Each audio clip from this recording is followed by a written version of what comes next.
Bonjour à toutes et à tous. Bienvenue sur ce webinaire. Alors, on attend voilà, peut-être une minute le temps que tout le monde nous rejoigne. Hop, on est ravis de vous accueillir aujourd'hui pour ce webinaire sur la thématique de la prévention solaire. Alors, on espère que vous êtes au frais chez vous ou au travail en cette semaine de canicule assez exceptionnelle. Ici, voilà, sur la Bretagne, ça commence à redescendre, heureusement.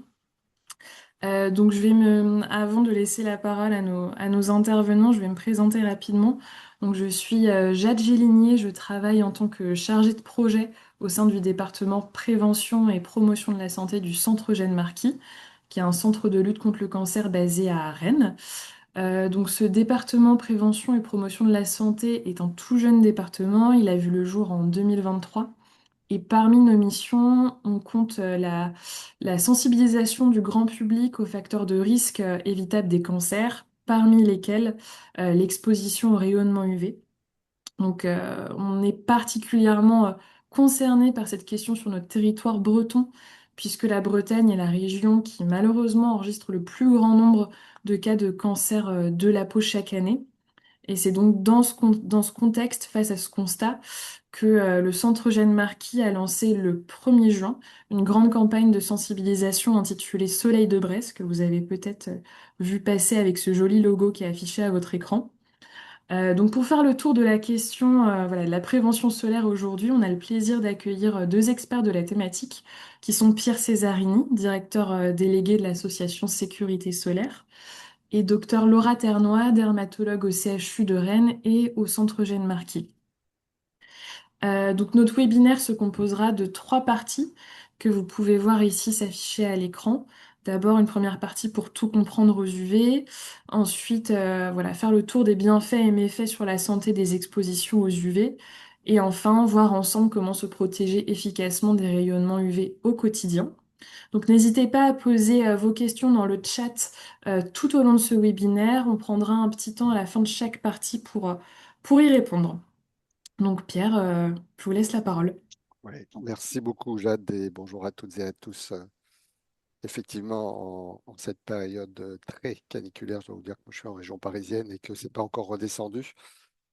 Pour vous parler un petit peu de l'association Sécurité Solaire que Jade vous avait dit, je dirige. Elle s'est créée en 94, elle est rattachée à l'OMS. On est sur un problème qui n'est pas ni breton ni franco-français, même si c'est vrai, la Bretagne est particulièrement touchée, c'est un problème mondial.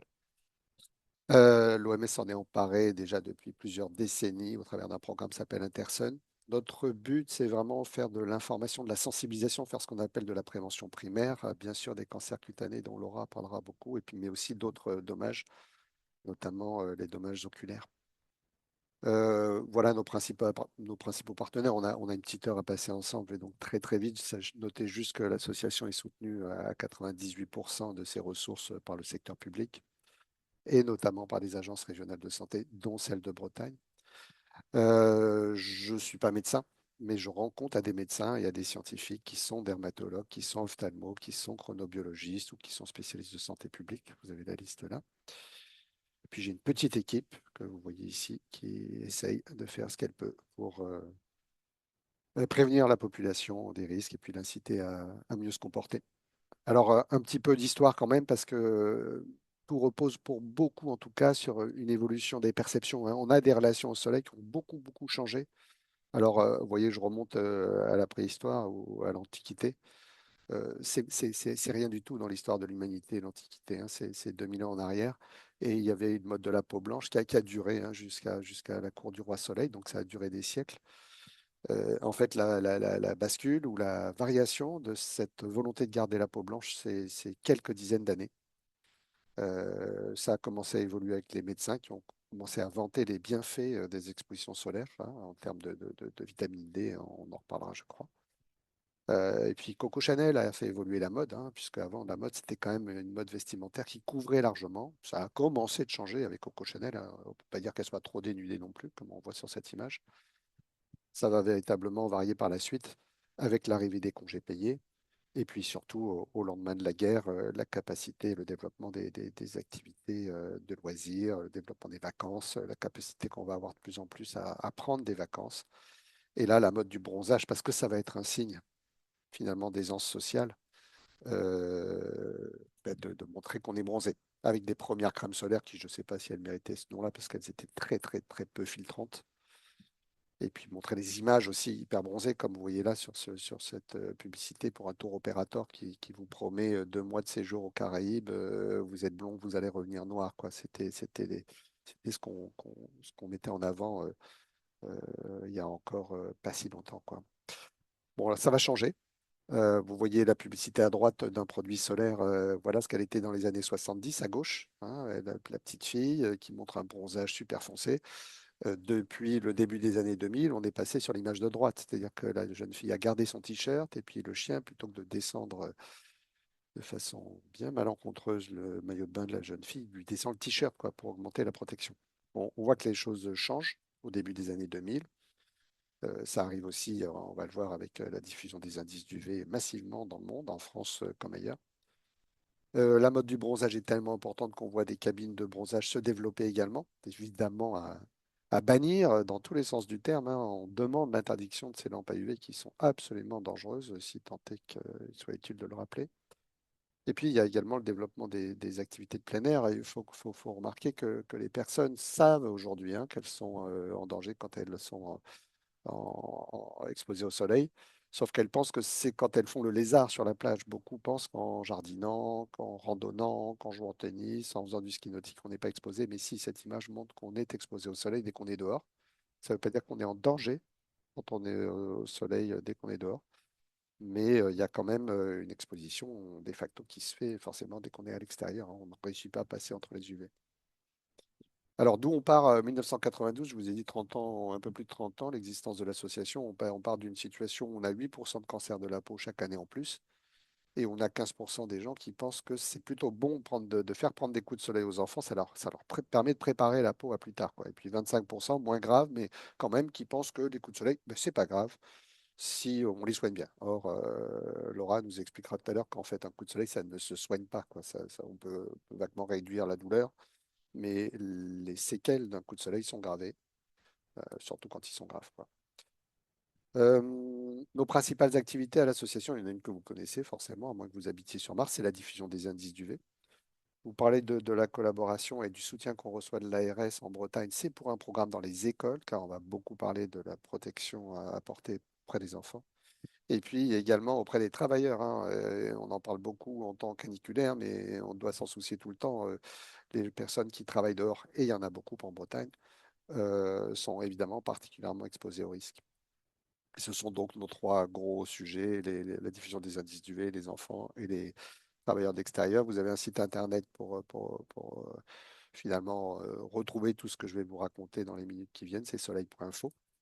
Vous y trouvez les indices d'UV. Vous avez aussi une application qui vous donne les indices d'UV, plus des conseils très appropriés, très personnalisés. Ça s'appelle Météo UV, c'est disponible sur toutes les plateformes. Et puis, vous parlez maintenant du soleil, comment ça marche, quoi. Et surtout, du fait qu'on a un climat qui évolue, qui se dérègle, hein. Oui, il y a un réchauffement, mais ce n'est pas le seul élément de dérèglement du climat. On a arrêté, c'est à peu près la seule bonne nouvelle que j'ai pour vous, on a arrêté de rejeter des substances qui abîment la couche d'ozone.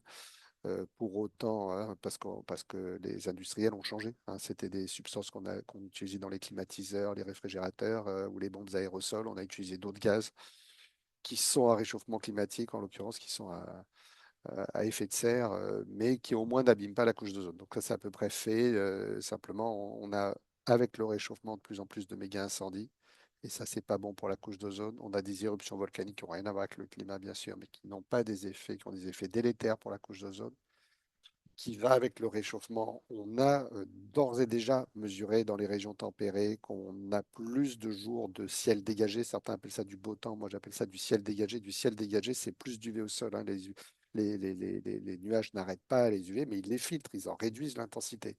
Et donc les modèles prédisent que d'ores et déjà, on a observé et on va observer dans les décennies qui viennent dans les régions tempérées. Donc ça comprend bien sûr la Bretagne. On aura plus de jours et d'heures de ciel bleu et ça, ce sera plus d'UV au sol. Par ailleurs, quand il fait plus chaud, et évidemment les jours qu'on vient de passer ont été une démonstration flagrante, et ça l'a été tout le mois d'avril, et ça l'a été tout le mois de mai, et ça l'a été déjà depuis des années, on a tout simplement plus de personnes qui s'exposent plus de surface corporelle au sol, aux UV, et donc ça veut dire une aggravation des risques. Alors les UV sont un rayon piège par excellence, hein. Là, on a une canicule, on sort d'une canicule, on va sortir pour les régions qui ne sont pas encore sorties de la canicule. Donc il va faire moins chaud. Ne pensez pas que vous aurez un moindre risque aux UV, puisque le rayonnement UV, lui, il sera toujours là. Les UV ne sont pas des rayons qui chauffent. Ce qui chauffe, c'est l'infrarouge. Les UV ne vous éblouissent pas, puisqu'on ne peut pas les voir. Les UV sont par contre des rayons qui sont cancérigènes. Hein, c'est des longueurs d'onde courtes qui font que malheureusement, on ne peut pas ressentir, au moment où on est exposé en tout cas, ce type de rayonnement. Par contre, ça provoque des dommages sur les cellules sur lesquelles Laura reviendra tout à l'heure. Ce qui fait voilà une carte des UV, hein. Donc, vous voyez du 7, peut-être aujourd'hui vous avez du 8 en Bretagne, c'est les niveaux maximum normalement quand la couche d'ozone est à peu près correcte, à des valeurs moyennes. Dans le sud du pays, c'est plutôt 8. Vous voyez qu'à Nice, même en Corse, hein, sur les plages, on va être à 8. Par contre, on va être à 10, 12 en montagne. Ce sont des variations qui sont plutôt faibles, alors que généralement, les températures varient beaucoup plus fortement. D'où l'intérêt de cette échelle que vous voyez représentée, que vous voyez tous les jours à la météo, je vous le souhaite en tout cas, hein, l'indice du V. Vous voyez que c'est une échelle qui n'a pas de plafond, hein. On peut atteindre le 12 en France, on peut atteindre du 13, du 14, hein, et même plus encore. Euh, pour des niveaux du V de 1, 2, le conseil, c'est pas de conseil. Hein, profitez-en plutôt, sauf si vraiment vous avez une recommandation contraire d'un médecin, a fortiori d'un dermatologue. Mais en population générale, l'OMS dit que jusqu'à des niveaux d'UV de 1, de 2, jusqu'à 3, il n'y a pas besoin de se protéger. Les niveaux d'UV sont faibles et on n'est pas en sucre, donc on ne va pas fondre sous les UV. Donc il n'y a pas besoin de se protéger pour des niveaux d'UV de ce niveau-là. Par contre, à partir de 3, prudemment, l'OMS recommande raisonnablement, hein, prudemment, mais on recommande de se protéger. On reviendra bien sûr sur les conseils tout à l'heure. Vous voyez qu'à partir de 6, c'est qualifié de fort. De 8, c'est très fort. Et évidemment, à partir de 11 et plus, c'est extrême. C'est une échelle qui exprime le risque pour la santé, vous l'avez compris. Il y a des conseils qui vont avec, je ne reviens pas dessus. Quand vous voyez l'info, une précision importante, quand vous voyez l'info au journal télévisé, c'est une information du maximum de la journée attendue, hein. Je reviendrai sur les variations au cours de la journée. Et bien sûr, on n'est pas tous également sensibles aux UV, selon que vous avez un phototype 1 ou un phototype 6, donc vous avez une peau super claire ou une peau super sombre, bah, vous réagissez différemment, notamment le temps qui suffit à déclencher un coup de soleil, on appelle ça une dose érythémale minimum, un coup de soleil léger, la peau est rose, et on ressent une démangeaison, bah, c'est 20 minutes. Actuellement, en Bretagne, et quand je dis actuellement, c'est voilà, c'est depuis midi jusqu'à 16 heures environ. En 20 minutes, quelqu'un qui a une peau claire déclenche ce qu'on appelle, va déclencher un coup de soleil léger s'il n'est pas protégé. 3 fois cette dose-là, donc 1 heure d'exposition sans protection sera la brûlure. Un vrai coup de soleil, là on ne parle pas de peau rose et de démangeaison, on parle de peau rouge et de douleur. Et à 5 fois la dose, donc moins de 2 heures d'exposition, c'est la cloque, hein, la flictène. Et des brûlures graves comme ça laisse des traces et ça augmente les risques de façon très conséquente de cancer cutané. Alors évidemment pas demain, hein, mais dans les années qui vont suivre. Et vous voyez que ce temps de 20 minutes pour un phototype 1, bah, il passe à 200 minutes pour un phototype 6, donc quelqu'un qui a la peau noire. Donc vous voyez qu'on n'est évidemment pas égaux devant le soleil, évidemment avec des temps qui sont intermédiaires entre ces deux extrêmes pour des phototypes 2, 3, 4 et 5, donc des peaux un peu moins claires, mates, très mates, voire foncées. Ce qui fait varier le niveau d'UV, c'est pas grand-chose d'autre que la position du soleil dans le ciel, hein. Quand vous avez un soleil qui est haut dans le ciel, hein, c'est pour ça que quelle que soit la température, on aura des niveaux d'UV qui seront élevés si vous avez un soleil qui monte haut dans le ciel, puisque vous aurez une atmosphère traversée par les rayonnements qui sera d'autant plus fine. Hein, ce qui fait qu'il y a de la vie sur Terre, c'est qu'on a une atmosphère qui filtre le rayonnement. Donc on comprend bien que plus le soleil est haut, plus vous avez une épaisseur d'atmosphère fine pour traverser les UV et pour filtrer les UV, donc vous aurez un niveau d'UV très fort. Inversement, si vous avez un soleil bas sur l'horizon, vous aurez un trajet des rayons dans l'atmosphère qui sera bas, qui sera long, pardon, et donc les UV majoritairement filtrés. C'est le bon indicateur pour savoir s'il y a des UV ou pas, c'est la taille des ombres. Si vous avez des ombres courtes, vous avez des niveaux d'UV forts. Si vous avez des ombres longues, vous aurez des niveaux d'UV faibles. Et ce qui fait varier la position du Soleil dans le ciel, c'est naturellement la rotation de la Terre sur elle-même, mais aussi la rotation de la Terre autour du Soleil, le long d'un axe qui est incliné toujours de la même façon. Donc le jour où vous avez le plus d'UV à Rennes ou ailleurs en Bretagne, c'est le 21 juin, c'était il y a 3 jours. Mais évidemment, toute cette période autour du solstice d'été va être la période où il y aura le plus d'UV. Par contre, il n'y aura pas d'UV au mois de décembre et déjà au mois de novembre, le soleil reste tellement bas sur l'horizon qu'on n'a pas d'UV ou très peu. Voilà donc les cartes. Vous voyez qu'en janvier, vous avez des niveaux d'UV à 0 ou à 1 dans le nord de la France. Par contre, donc à 7, 8 en été. Au mois de, je crois que voilà, on a une comparaison entre mai et août. Vous avez là, le soleil est déjà bien remonté dans le ciel, naturellement. On a des niveaux d'UV qui sont identiques. Hein, le 1er mai, on a un soleil qui est dans la même position qu'il sera le 10 août. En règle générale, le 1er mai, on a 10 degrés de moins que le 10 août. Bon, le soleil est dans la même position, le niveau d'UV, c'est exactement le même. Alors, si vous voyagez au mois de juin, je vous recommande d'éviter, si vous voulez ne pas trop brûler facilement, ben, les Antilles. Les Antilles, c'est pour rester en France, hein, c'est sur le tropique nord. On a un soleil qui est quasiment à la verticale du tropique nord. Au mois de décembre, c'est l'inverse. Je vous recommande d'éviter, toujours en restant en France, la Réunion. La Réunion est quasiment sur le tropique sud. Le 21 décembre, le soleil est à la verticale. Alors, pas exactement, il sera à la verticale le 1er décembre, exactement, de la Réunion, si je me souviens bien. Ça veut dire un soleil parfaitement au zénith. Ça veut dire au niveau de la mer à La Réunion, des indices d'UV de 14. Indice d'UV 14, hein, j'ai oublié de vous préciser, l'échelle de l'indice d'UV, c'est une échelle qui est linéaire. Hein. Donc si vous avez 2 fois plus, parce que vous avez 14 au lieu de 7, ça veut dire qu'au lieu de brûler en 20, vous allez brûler en 10 minutes. Pour le premier coup de soleil léger, moins d'1 heure, un Breton ou quelqu'un qui a une peau sensible à La Réunion, il est brûlé jusqu'à la cloque, quoi. S'il y va au mois de décembre en tout cas. Et pour terminer d'enfoncer le clou, si je puis dire, entre cette distinction entre UV et température, vous voyez ici la courbe de variation des UV. Vous voyez des pics qui sont toujours vers 2 heures de l'après-midi. 2 heures de l'après-midi, c'est le midi solaire, hein, c'est le jour, c'est le moment de la journée où le soleil est au plus haut.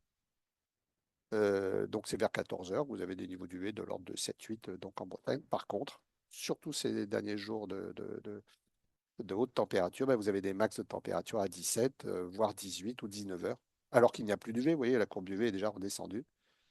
De même qu'elle ne peut pas monter avant 10 heures du matin, vous avez des indices d'UV qui sont inférieurs à 2, quoi. Même s'il fait déjà 30 degrés, ce que je pense que vous avez eu comme nous en région parisienne. Alors bien sûr, les nuages peuvent venir changer la donne, hein. Des gros nuages très noirs, très épais vont couper à peu près tout le rayonnement, donc pas la peine de songer à se protéger quand vous avez ce type de ciel. En revanche, grosse méfiance quand vous avez ce type de ciel à gauche, hein, les cirrus, les voiles nuageuses, ça coupe un peu l'infrarouge, ça coupe un peu le visible, hein, on a une impression de temps maussade, il fait un peu plus frais aussi. Par contre, ça coupe pas ou quasiment pas les UV, donc vraiment grosse méfiance. Puis méfiance aussi avec ce type de position ici, là, si je suis entre deux nuages, je vais recevoir l'ensemble du rayonnement direct plus une partie du rayonnement diffus, réfléchi sur les flancs du nuage. Ça peut monter de 10. Il y a même une étude qui vient de sortir là, qui a montré une augmentation de 30% sur 2-3 heures de temps parce que les nuages sont restés statiques, le capteur est resté là et donc il y a eu une augmentation très significative de l'UV reçu en raison de cette réverbération sur les flancs du nuage. C'est un épisode rare, mais visiblement ça arrive. Évidemment, en altitude, ouais, ben, vous avez un piège qui se tend devant vous, puisque la température baisse, mais évidemment, l'épaisseur d'atmosphère diminue, donc vous avez un UV qui augmente, à peu près 10% de plus à chaque fois qu'on s'élève de 1000 mètres. Et puis en montagne, comme ailleurs, on peut rencontrer des surfaces qui sont blanches et réfléchissantes. Là, il n'y a pas de piège avec la réverbération. Tout ce qui est clair et brillant réfléchit beaucoup. La lumière, les UV. Le pire, c'est la neige, mais un pont de bateau verni, une voile de bateau bien blanche, un sable de plage. Je dois vous avouer un petit peu ma corsitude. Donc, les plages les plus belles pour moi sont plutôt en Corse qu'en Bretagne, mais enfin, elles sont quand même pas mal en Bretagne aussi, avec du sable très clair qui réfléchit bien les UV. C'est peut être du 25-30% en plus, quoi. Puis l'eau, c'est pareil. L'eau, quand elle est agitée, elle fait de l'écume, elle fait de la mousse blanche. La mousse blanche, ça réfléchit beaucoup les UV, donc grosse méfiance en mer. Voilà, j'en ai terminé, Jade, pour cette première séquence. Je ne sais pas si on a des questions sur cette première partie avant d'évoquer avec Laura les effets sur la santé. Bah, merci Pierre pour cette première partie. Peut-être juste avant de passer aux questions, on a eu pas mal de remarques sur le chat par rapport au son. Alors, le son a l'air bon chez certaines personnes, moins bon chez d'autres. N'hésitez pas à régler votre son au maximum. Et Pierre, si vous pouvez peut-être rapprocher votre micro de votre bouche. Voilà, on a eu des commentaires comme quoi on n'entendait pas très bien. Donc voilà, juste pour maintenant pour passer aux questions, on a eu aussi beaucoup de questions par rapport aux problématiques pour trouver des dermatos. Ça, je vous propose qu'on y revienne juste après dans la partie qui sera abordée par Laura Ternois. Maintenant, concernant les questions, on a une question. Bonjour les personnes à peau rousse, point d'interrogation, entre les peaux claires et foncées. Je pense que ça fait référence au temps d'exposition. Oui. Avant, peut-être qu'on peut revenir Oui. sur la diapositive. Si tu peux me la remettre, j'ai hâte, parce que moi, Ouais. en tout cas, ce qui est clair, c'est que cette échelle des couleurs de peau, qui est, je crois, maintenant bien connue, alors des dermatos, évidemment, et ils l'ont appris à l'école, mais même de la population, elle a été établie pour caractériser la sensibilité et le risque de cancer cutané des personnes en fonction de leur couleur de peau. Donc Laura va nous parler quels sont ces risques, c'est-à-dire les cancers cutanés, c'est quand même l'essentiel, puis tu as rappelé, Jade, le but du centre. Euh, mais cette sensibilité de peau au soleil dépend de la couleur de l'épiderme. La couleur de l'épiderme, elle est plus ou moins riche, cet épiderme, en mélanine brune, mélanine noire. Et ça fait que on va avoir plus ou moins d'UV pour traverser notre épiderme et créer des dégâts. Et donc, effectivement, on comprend bien, en ayant cette image en tête, que plus on a la peau claire, plus on est sensible, plus il faut des doses petites finalement, donc du temps d'exposition faible pour finalement déclencher une réaction qu'on appelle l'érythème, qui est le premier signal d'alarme en quelque sorte, mais qui est le reflet du risque pour la santé que représente l'exposition au soleil quand on étudie ce qu'on appelle les courbes d'action. C'est-à-dire qu'est-ce qui, dans le rayonnement solaire, provoque des coups de soleil, des cancers cutanés, des cataractes, du photovieillissement. On est toujours dans cette gamme de rayonnements super pièges que sont les UV. D'ailleurs, j'ai oublié de le préciser, mais les UV, le rayonnement UV, c'est des longueurs d'onde courtes, c'est des flux de particules qui sont très resserrés les uns aux autres, donc il y a beaucoup d'énergie transportée. C'est inscrit au rang de cancérigènes certains par le Centre international de recherche contre le cancer. Et évidemment, plus on a une peau qui est sensible, plus on est à risque. Merci Pierre pour cette réponse complète. Alors, on n'a pas pour le moment eu de nouvelles questions. Peut-être si vous, du côté des participants, de nouvelles questions vous viennent d'ici là, n'hésitez pas à les poser dans le chat. On pourra aussi revenir sur le sujet des UV en fin de webinaire. Mais je vous propose peut-être que maintenant on passe à la partie du docteur Laura Ternois sur les bienfaits et méfaits sur la santé des expositions au soleil. Laura. Bonjour à tous, merci d'être nombreux connectés aujourd'hui. Merci Pierre pour cette première partie très intéressante. Et puis merci au Centre Jeanne Marty et à toi Jade d'organiser ce webinaire de prévention. Je rebondirai juste sur la question sur est-ce que si on est roux, on est plus ou moins à risque, si j'ai bien compris la question. Et du coup, je rejoins la réponse de Pierre sur le fait que les peaux pâles, comme on apprend sur l'échelle des phototypes, sont plus à risque. Et souvent, les personnes qui ont la peau, les cheveux roux, sont classées en phototype 1 parce que de la même façon, les blonds très clairs ou les roux ont rarement une peau extrêmement bronzée, plutôt une peau qu'on dit laiteuse, qui prend très facilement des coups de soleil et qui ne bronze peu, voire jamais, et donc sont quasi exclusivement classées en phototype 1, voire parfois 2, mais surtout phototype 1. Ce qui explique d'ailleurs, euh, par exemple, en Australie, un nombre de mélanomes qui a été très élevé avant des mesures assez drastiques de prévention qui ont été mises en place par le gouvernement, dû au flux migratoire de gens historiquement irlandais, et donc plutôt roux avec une peau très pâle, qui ont émigré en Australie, donc dans une zone très à risque vis-à-vis des UV, alors qu'ils ont une peau, pour le coup, qui n'est pas du tout qui est très fragile vis-à-vis de ces UV. Et donc, le nombre de mélanomes a explosé en Australie sur les dernières années et a chuté drastiquement d'ailleurs avec des mesures de prévention importantes. Voilà. Euh, je vais vous parler aujourd'hui des différents effets du soleil. Et avant de parler voilà, des cancers de peau, donc de tout ce qui peut arriver, je dirais, de néfaste à cause des UV, il y a quand même des bienfaits dont il faut parler. Alors, on parle de doses d'UV qui sont bien inférieures à la dose qui crée les coups de soleil et qui, elle, va créer des dommages. Hein. Mais il y a quand même beaucoup de bons effets liés au soleil. Le soleil régule notre système immunitaire, va nous permettre d'être en forme, va nous permettre de synthétiser de la vitamine D qui elle-même participe à notre système immunitaire. Et cette régulation immunitaire explique l'action justement des UV pour certaines maladies dermatologiques euh, qui, issues maladies dermatologiques soit auto-immunes comme le vitiligo, soit inflammatoires qui, par la régulation justement de ce système immunitaire, va permettre d'améliorer les choses.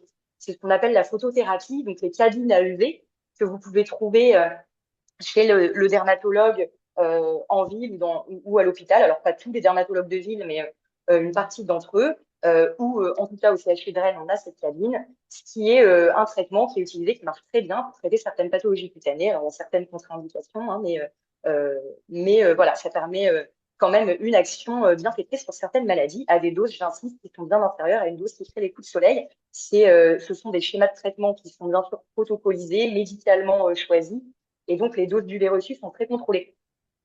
Les UV, je l'ai dit rapidement, permettent la synthèse de la vitamine D, donc régulent le système immunitaire, mais permettent aussi une meilleure absorption du calcium. Donc, ce calcium qui est nécessaire pour solidifier nos os, vous l'avez probablement déjà entendu, quand on manque de calcium, on est plus à risque d'avoir des fractures, ce qu'on appelle l'ostéoporose. Et donc, c'est très important quand même de recevoir une petite dose d'UV sur notre peau pour synthétiser cette vitamine D. C'est pour ça que parfois on prescrit dans des zones à faible ensoleillement des ampoules de vitamine D, d'autant plus quand on vieillit. La lumière visible a aussi une action sur le moral et c'est pour ça que parfois on se sent un peu plus flagada ou un peu plus triste en hiver, un peu plus déprimé, parce que aussi on est moins exposé, en tout cas en Bretagne, au soleil. Et c'est pour ça que se sont développées pas mal de techniques de luminothérapie pour cette action justement sur le moral, la régulation de notre rythme circadien, avec notamment la production de mélatonine. Donc voilà essentiellement les bienfaits du soleil qui sont quand même intéressants à connaître. Et puis, on va passer maintenant un peu plus longuement sur les effets néfastes du soleil à court terme ou à long terme, et puis de façon un peu plus succincte, les risques oculaires que je maîtrise moins. À court terme, le coup de soleil que tout le monde connaît, que beaucoup ont déjà expérimenté, donc qui est une réaction vraiment inflammatoire aiguë de la peau. La peau est agressée et va réagir. Alors, pas tout de suite, et c'est ça qui est un peu vicieux, mais ça va souvent mettre un petit peu de temps. Il va falloir quelques heures avant que cette réaction inflammatoire apparaisse au niveau épidermique. Et donc, ça va être une rougeur importante, une douleur, parfois des bulles qui sont vraiment liées à une souffrance de la peau. Qui, et on le reprendra un peu plus tard, qui est très important à prévenir, ces fameux coups de soleil, pour limiter justement le risque de cancer cutané ou de photovieillissement qui vont se développer tout au long de notre vie. Le bronzage, moins connu peut-être que les coups de soleil, mais bronzer est déjà finalement une réaction de défense de notre corps à une agression par les UV. C'est comme si vous voulez, notre peau allait mettre un parasol naturel, allait venir stimuler nos cellules pour faire un petit parasol de protection. Et donc ça, c'est le bronzage. C'est les mélanocytes qui produisent de la mélanine pour nous protéger parce que la peau est agressée. Donc bronzer ne nous protège absolument pas dans les faits et déjà un dommage vis-à-vis des UV. C'est une réaction de la peau parce qu'elle est agressée. Et donc, c'est important de le savoir et d'autant plus avec Pierre, on a assez parlé, voilà, toutes les campagnes de pub qu'il y a pu avoir au fur et à mesure des années qui maintenant sont quand même moins présentes sur comment bien bronzer, comment préparer ma peau au soleil. Bronzer n'est pas du tout une bonne idée. Et puis plus rapidement, à court terme, c'est aussi les réactions de photosensibilisation qui peuvent survenir, ce qu'on appelle les réactions de phototoxicité ou de photoallergie, qui sont des mécanismes un peu différents sur lesquels je ne vais pas m'étendre, mais qui peuvent être dus à soit des médicaments que l'on prend, qui peuvent être photosensibilisants, soit des choses qu'on a pu appliquer sur la peau et qui vont provoquer les réactions qui s'apparentent à un coup de soleil, qui va être très bien limité sur les zones qu'on a exposées au soleil et qui vont rentrer dans l'ordre assez rapidement, mais qui finalement sont une agression de la peau apparentée à celle des coups de soleil. De façon à court terme, je peux aussi citer l'ophtalmie, finalement, qui est la réaction ophtalmologique, l'équivalent d'un coup de soleil sur la peau, mais pour les yeux, pour la cornée, et donc qui va être une réaction vraiment rouge, douloureuse, au niveau oculaire, qui peut arriver notamment au ski quand on ne porte pas des lunettes. C'est, je dirais, peut-être la situation la plus connue, hein, ou en bateau, quand on a été exposé donc, à des endroits où les UV sont importants. Qui, tout comme un coup de soleil sur la peau, va se résoudre en quelques jours, mais reflète vraiment une exposition délétère pour nos yeux. À plus long terme, sur la peau, ça va être un vieillissement cutané assez marqué. Et alors, on va le voir au bout d'un certain âge. On va aussi dire aux patients, ça va être vraiment ces zones qui ont été exposées tout au long de la vie, sur lesquelles vont apparaître des taches, hein, qu'on appelle des taches solaires, des lentigos, des taches de vieillesse, on entend aussi parfois des rides qui aussi alors apparaîtraient, qui vont s'exposer, vous n'avez pas dû au vieillissement de nos tissus, mais qui vont être majorées et accélérées par le processus de photovieillissement. Donc c'est la photo par exemple de droite, hein, que j'ai tirée de Wikipédia. On voit bien les mains qui sont des zones fréquemment exposées avec ces taches marron qu'on retrouve très fréquemment à partir d'un certain âge de la vie. Le développement de cancer cutané que je vais développer tout de suite, et on est dans une région, il faut le savoir, qui enregistre le plus grand nombre de cancers de peau chaque année, d'où l'importance de faire de la prévention chez nous. Et puis les risques oculaires dont j'ai parlé avec à plus long terme, le risque de cataracte et ce qu'on appelle la DMLA, la dégénérescence maculaire liée à l'âge, qui aussi peut être liée, ou en tout cas peut être expliquée partiellement par une exposition aux UV.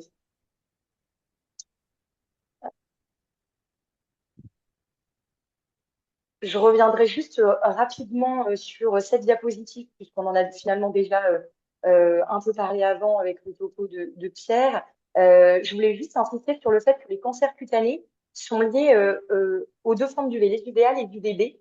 C'est pas l'un plus que l'autre. Les UVA rentrent plus profondément dans la peau et donc vont surtout expliquer les lésions de vieillissement cutané, hein, que je viens de montrer juste avant, les fameuses taches solaires, les rides intensifiées, le développement de cancer cutané tout au long de la vie, hein, puisque ces UVA sont, je dirais, peut-être un peu plus vicieux, puisqu'ils ne sont pas responsables des coups de soleil, c'est plutôt les UVB qui vont être responsables des coups de soleil.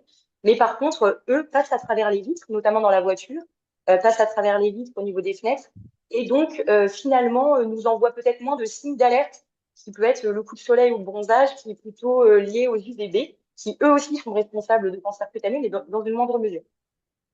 Je reprendrai pas les différents phototypes, on en a assez parlé. Ces peaux donc très pâles, les personnes qui ont plutôt les cheveux blonds, les cheveux roux, qui sont beaucoup plus à risque que les personnes qui sont mates de peau ou qui ont un phototype foncé, qui elles s'en rendent souvent compte, hein, bronzent très facilement et ne brûlent quasiment jamais.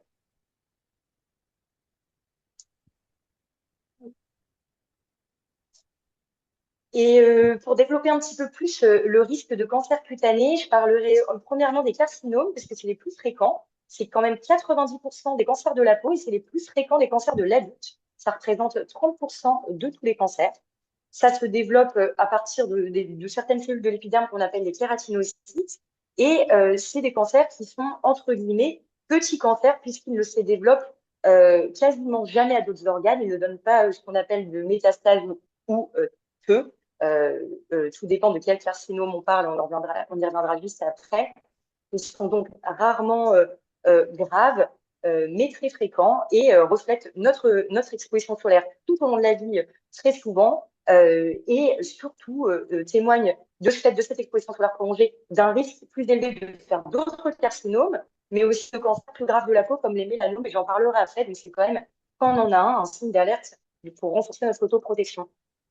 Les facteurs de risque de carcinome, je viens de le dire, c'est surtout l'exposition prolongée aux UV, de par le métier, hein, l'exposition professionnelle, on le voit souvent, parfois même on le devine avant de demander aux patients, notamment en Bretagne, mais voilà, des professions qui sont particulièrement exposées aux UV, les professions à l'extérieur, les marins, les personnes qui travaillent dans le bâtiment, les personnes qui travaillent, les agriculteurs, donc voilà, qui de par leur métier, sont très à risque, hein, d'être exposés aux UV, ou toutes les personnes qui pratiquent des loisirs en extérieur, et d'où l'importance de photoprotection dans ces situations. Et puis les cabines à UV, on en a parlé, hein, qu'on essaie de faire disparaître, mais qui sont reconnus comme cancérigènes par l'OMS. Les facteurs de risque, c'est également la peau pâle, les yeux clairs, les peaux et cheveux clairs, donc les phototypes 1, 2, et puis de façon importante les phototypes 3, mais voilà, de façon graduelle, surtout les phototypes les plus bas. L'âge avancé, plus on vieillit et puis plus on est à risque également du fait de l'immunosuppression naturelle et puis de tout le soleil qu'on a pris dans notre vie également, de notre exposition personnelle. L'immunosuppression, avec un risque très important chez les patients greffés d'organes et les patients qui ont un antécédent carcinologique, dans une moindre mesure, tout dépend le cancer, mais le risque est très important pour les greffés, qui d'ailleurs ont un suivi spécifique dermatologique. La prédisposition génétique, certaines maladies génétiques, et je les développerai plus important de carcinome, l'inflammation chronique de la peau et puis des facteurs environnementaux, alors peut-être moins fréquents pour l'exposition à l'arsenic aujourd'hui en 2026, mais ça a pu être le cas auparavant. Les personnes exposées à des radiations ionisantes, au papillomavirus et au tabac pour certains types de carcinomes, notamment le carcinome épidermoïde de lèvres pour l'exposition au tabac, et puis certains médicaments, je développerai pas plus aujourd'hui. Le carcinome, donc il y a deux types de carcinomes que je vais développer rapidement en 2 slides. Le carcinome basocellulaire, qui est le plus fréquent. C'est 70% de tous les cancers cutanés. Il y en a beaucoup, beaucoup chaque année en France, plus de 50 000 nouveaux cas. C'est les plus fréquents, c'est les moins graves. Ils ne vont jamais se localiser ailleurs, ou je dirais presque jamais, à quelques exceptions près. On en distingue différentes formes. Et le risque lié à ce carcinome, c'est surtout son développement local. Il va grossir petit à petit. D'où l'intérêt de le diagnostiquer tôt, de le dépister tôt et d'aller l'enlever chirurgicalement tôt. Le traitement, c'est essentiellement chirurgical, on l'enlève et puis ensuite, on n'en parle plus, c'est terminé. Il y a la forme, ce qu'on appelle superficielle, ça va être comme sur la photo de droite, une plaque rouge ou rosée qui est bien limitée, souvent, plus ou moins bien délimitée d'ailleurs, qui peut être un petit peu squameuse. Et ça, c'est plus difficile souvent pour les patients qui sont pas dermatologues, de pouvoir se dire, ça peut être un cancer de la peau, qui reste une forme très superficielle qu'on peut traiter même avec des traitements locaux, pas forcément chirurgicaux, mais ça peut être une forme de carcinome. La forme la plus fréquente, je dirais, c'est la forme, ce qu'on appelle le CBC, donc le carcinome basocellulaire nodulaire, qui va être une lésion en relief, bien limitée, comme un petit bouton, qui va être rosé ou couleur peau, qui parfois peut être un peu pigmenté. Vous en avez un exemple ici, la deuxième photo, avec un petit peu de pigment qui s'est mis, qui peut être un peu surprenant, avec ce qu'on appelle des bords perlés, donc comme des petites perles sur la bordure, comme on peut le voir ici sur certaines de ces photos, et puis des petits vaisseaux qu'on peut voir à la surface. Donc, c'est des formes vraiment très fréquentes qu'on va trouver dans les zones photo-exposées, donc surtout le visage, le nez, les joues, moins rarement quand même sur les autres zones. Ça peut être aussi le décolleté très fréquemment ou le dos chez les personnes qui ont pu s'exposer sans t-shirt. Et donc, cette forme, le traitement va être essentiellement chirurgical. On va l'enlever et c'est terminé. La forme sclérodermiforme, j'en toucherai juste un mot, mais c'est aussi intéressant à connaître, va prendre plutôt un aspect cicatriciel. Donc, ça va être cet aspect, c'est une des seules photos que j'ai pu trouver, mais qui n'est pas forcément de très bonne qualité. Mais voilà, cet aspect blanc. C'est un carcinome qui est dont la prise en charge est également chirurgicale, mais qui va être moins bien limité sur ses bords latéraux. C'est vraiment pas une petite boule comme le carcinome qu'on peut voir juste au-dessus. Et donc, une forme, je dirais, un petit peu plus agressive, mais qui reste tout de même locale. Voilà pour les carcinomes basocellulaires. Un petit mot sur les carcinomes épidermoïdes cutanés, qui sont fréquents aussi. 20% de tous les cancers cutanés, qui peuvent être un peu plus agressifs que les carcinomes basocellulaires, puisqu'ils peuvent, dans, on dit, 1 à 5% des cas, aller métastaser dans les ganglions ou dans d'autres organes. Donc, un potentiel un peu plus agressif, surtout s'ils sont dépistés un peu plus tard. Ils vont se traduire par ce qu'on appelle des papules ou nodules, donc ces boutons qui vont être souvent un peu durs, sur lesquels on peut voir des squames ou des croûtes, donc vraiment un aspect de croûte, une ulcération, donc ça peut saigner, ça peut faire mal. Vous en avez plusieurs exemples sur ces photos. On va aussi retrouver cette forme de cancer donc, sur les zones photo-exposées. Les oreilles, très fréquentes, et finalement, même en se protégeant avec une casquette qui ne protège pas, on en parlera juste après concernant les mesures de photoprotection, qui ne protègent pas les oreilles, et contrairement à un chapeau, on a les oreilles qui peuvent être très, très exposées et peuvent se développer très fréquemment les carcinomes sur ces zones. Et ça va être également la lèvre, qu'on ne pense pas forcément à protéger non plus, les joues, le décolleté, les mains, très fréquemment ou les mollets. Le traitement de ces carcinomes, c'est également la chirurgie. Et puis les mélanomes que les patients, je pense, connaissent plus souvent de nom, qui représentent finalement beaucoup moins en termes de pourcentage des cancers de la peau, c'est 10% à peu près des cancers de la peau, mais c'est des cancers qui sont de plus en plus fréquents, comme le montrent ces courbes. On a vraiment une augmentation très importante du nombre de mélanomes qui est diagnostiqué chaque année en France, un nombre très important dans notre région, avec une mortalité qui, pour le coup, reste un taux de mortalité qui reste à peu près stable. Donc, on dépiste beaucoup de nouveaux mélanomes et pas forcément des mélanomes très agressifs, puisque c'est un cancer qui peut être de bon pronostic quand il est dépisté tôt. C'est un cancer de peau qui se développe aux dépens des cellules aussi qu'on a de l'épiderme, qu'on appelle des mélanocytes, qui sont chargés de produire cette mélanine qui donne cette fameuse couleur, ce fameux pigment noir qu'on peut retrouver dans ces lésions. Le mélanome, il faut savoir que souvent, c'est une question qu'on a fréquemment en consultation. J'ai un grain de beauté depuis longtemps. Est-ce que ça peut être un mélanome? Eh bien, le plus souvent, le mélanome, il apparaît sur une peau saine. C'est 8 cas sur 10. C'est une lésion pigmentée qui apparaît, qui n'était pas là avant, et qui, en fait, d'emblée est un mélanome, n'est pas un grain de beauté. Néanmoins, dans 20% des cas, c'est un grain de beauté qui va se modifier. Et donc, d'où l'importance de regarder sa peau régulièrement et de voir comment elle se modifie. Je vais y revenir juste après. Comme je le disais, le mélanome peut être un cancer de la peau grave. Il peut donner des métastases, donc des cellules cancéreuses qui vont aller se loger dans des ganglions ou dans d'autres organes. Mais il est de bon pronostic s'il est dépisté tôt, d'où l'importance justement de savoir le reconnaître et de savoir être orienté vers les bonnes personnes, en l'occurrence vers les dermatologues, quand on a un doute ou quand on suspecte d'avoir un mélanome. Les facteurs de risque, en premier lieu, c'est tout comme les carcinomes, l'exposition UV, naturelle ou artificielle, sous une forme, je dirais, d'exposition décrite comme plutôt courte et intense. Donc, ça va être des antécédents de coups de soleil, surtout pendant l'enfance, des expositions, donc voilà, plutôt quand on est petit, mais ça va être aussi l'exposition au soleil toute notre vie. Et puis, de façon très brutale, vraiment une exposition intense aux UV, responsable de coups de soleil, pour tenir ça, mais l'exposition tout au long de la vie peut nous exposer à très de cancers, comme les carcinomes. Les patients qui ont la peau pâle sont plus à risque, comme pour les carcinomes. Un nombre élevé de grains de beauté, plus de 50. Souvent, ça devient difficile pour les patients de regarder leur peau. C'est difficile de savoir reconnaître un grain de beauté qui change.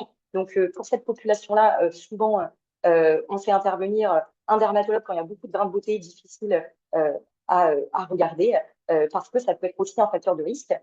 Les antécédents personnels ou familiaux existent. Dans 10% des cas, il y a des formes familiales de mélanome. Donc ça, souvent, c'est le médecin qui va vous orienter vers une consultation de génétique quand il suspecte une de ces formes familiales. Ça va être des personnes dans votre famille qui ont déjà eu des mélanomes, vous-même qui êtes diagnostiqué à plusieurs reprises d'un mélanome ou de carcinome, et puis un nombre élevé de grains de beauté qui peut rentrer dans ce cadre génétique. L'immunodépression, comme tout à l'heure, les personnes greffées, les personnes dont le système immunitaire est fragilisé, sont plus à risque également de développer tout type de cancer de peau, dont les mélanomes. J'insisterai assez fortement sur cette diapo. Je disais, le grain de beauté n'est pas le mélanome, mais comment les différencier? Il y a des règles assez simples.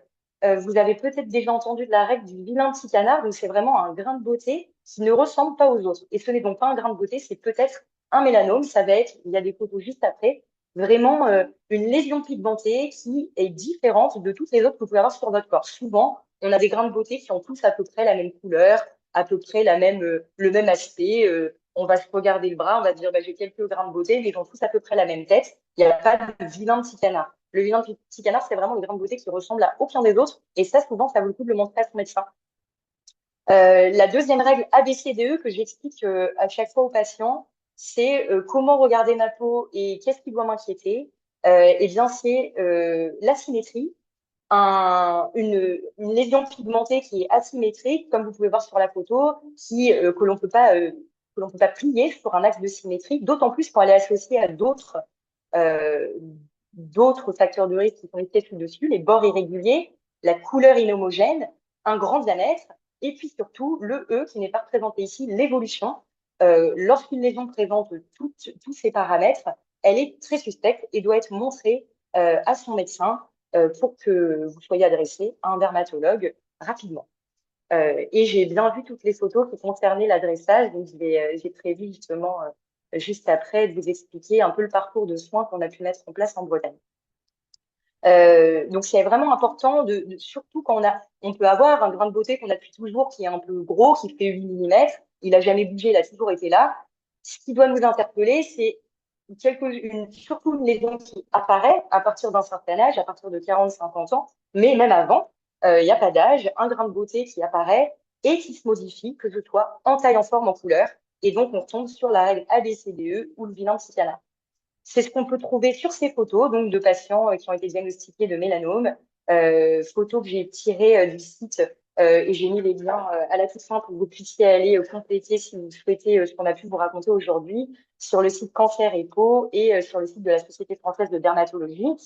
Donc, c'est des patients qui avaient des lésions pigmentées, comme vous pouvez voir sur ce dos, le bilan psychanar, une lésion pigmentée qui saute tout de suite aux yeux, et puis de façon plus zoomée, des lésions qui sont très asymétriques, plusieurs couleurs, euh, une grande taille, des bords irréguliers. Donc, toutes ces lésions sont très suspectes de mélanome. Un petit mot sur l'ongle. C'est moins connu, j'ai l'impression, quand j'en discute avec les patients, hein, sur l'ongle. L'ongle pousse de la base jusqu'au bout et ça prend 6 à 9 mois à peu près à pousser. On dit 3 à 6 mois pour les mains, 6 à 9 mois pour les pieds. Et donc, le pigment, on a également des mélanocytes qu'on trouve au niveau des ongles. Lorsque ces mélanocytes prolifèrent, on va avoir une pigmentation qui va pousser avec l'ongle et on va donc avoir, non pas comme sur la peau, des grains de beauté, des taches un peu rondes ou ovales, on va avoir vraiment ce qu'on appelle une mélanolichie, une bande pigmentée. Et cette bande pigmentée est à montrer quand elle apparaît, quand vous ne l'avez pas depuis tout petit. Et je fais abstraction voilà, il y a notamment les patients qui sont, qu'on dit le phototype 5-6, donc qui sont de couleur de peau foncée, qui peuvent avoir ça de façon assez physiologique depuis toujours. Quelqu'un qui a la peau claire ou quelqu'un qui est plutôt caucasien et qui a une bande qui apparaît, d'autant plus si, comme pour les autres critères, règle ABCDE, cette bande s'élargit, cette bande elle présente plusieurs couleurs, cette bande évolue, peut être suspecte de mélanome. On peut retrouver des névules de l'ongle qui vont être une bande aussi pigmentée, qui va être bien régulière, bien homogène, mais une bande qui apparaît, qui se modifie, qui évolue, de la même façon en taille, en forme, en couleur, peut être un mélanome. Et donc, c'est important de regarder également ces ongles. Alors, comment, après tout ça, comment est-ce que le dépistage cutané est indiqué? Et puis, qui regarde ma peau, quand, comment? Pas facile de savoir quand on nous donne juste ces informations comme ça.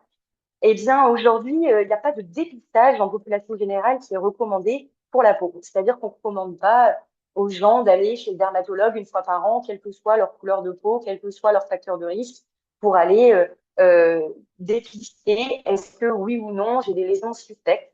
Ce qu'on recommande, c'est l'autodépistage. Donc, c'est de regarder soi-même sa peau régulièrement une fois par an, c'est déjà bien, mais je dirais ça peut être plus, ça peut être de temps en temps, de façon trimestrielle.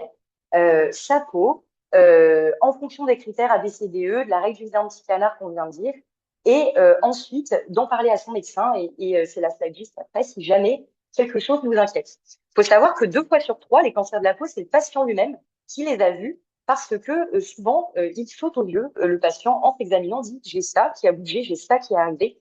Et donc, tout l'intérêt de se regarder soi-même.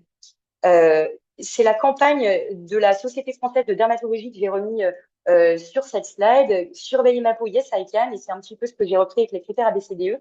C'est j'examine régulièrement ma peau. Et puis, si je repère une tache, un bouton, un grain de beauté qui change de couleur, est anormal, différent des autres et nouveau, d'autant plus si j'ai plus de 40-50 ans, je le montre à mon médecin traitant en premier lieu et je vais développer ça juste après. Comment s'autodépister? Eh bien, il faut tout regarder. Il faut se regarder à l'œil nu, donc les zones faciles d'accès, on se regarde, voilà, ses bras, ses jambes, ça peut être assez aisé de se regarder tout seul, mais on peut se faire aider de quelqu'un de sa famille, de son ou sa compagne. Voilà, il y a pas de règle particulière. L'important, c'est d'essayer de tout regarder, y compris la paume des mains, la plante des pieds. On peut s'aider d'un miroir pour regarder le dos, pour regarder les zones un peu plus difficiles d'accès, et d'autant plus euh, un miroir qui va être très utile pour les zones génitales, hein, puisque les cancers de peau arrivent en zone photo-exposée en premier lieu, mais pas que. Et le mélanome, il y a des formes de mélanome, et j'ai pas forcément développé pour un webinaire, voilà, dans un temps restreint, mais qui peuvent être muqueux, donc localisés sur les parties génitales. Et il faut donc aussi regarder de temps en temps, d'autant plus si on n'est pas suivi pour les femmes par un gynécologue. Pour les hommes, c'est plus facile quand même de regarder ces zones-là. Il ne faut pas hésiter à s'aider d'un miroir à main euh, pour de temps en temps jeter un œil et s'assurer qu'on n'a pas une tache justement pigmentée ou autre chose, un bouton qui est apparu, qui ne guérit pas dans cette zone-là. Et puis, bien sûr, les ongles, comme j'insistais sur la diapositive d'avant. Qui est plus à risque de développer un cancer de la peau?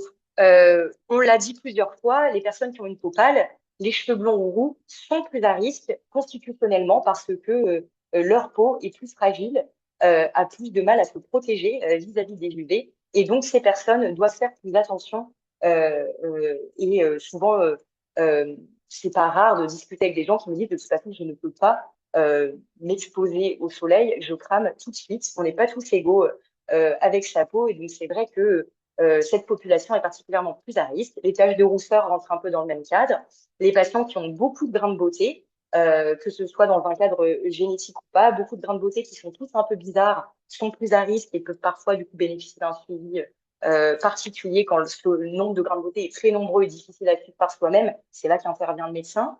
Les patients qui sont très exposés en extérieur, qui ont déjà fait, on l'a dit, des séances d'UV en cabine, qui est donc à risque carcinologique, les patients qui ont déjà fait bien sûr un cancer de la peau, qui ont un antécédent familial de cancer de la peau, les patients qui ont eu des coups de soleil d'autant plus dans l'enfance à répétition, qui ont été très exposés pendant l'enfance et l'adolescence, et les patients qui ont vécu dans un pays à fort ensoleillement pendant de longues années. Je rajouterais les patients qui sont immunodéprimés, notamment les greffés, comme je l'ai dit tout à l'heure.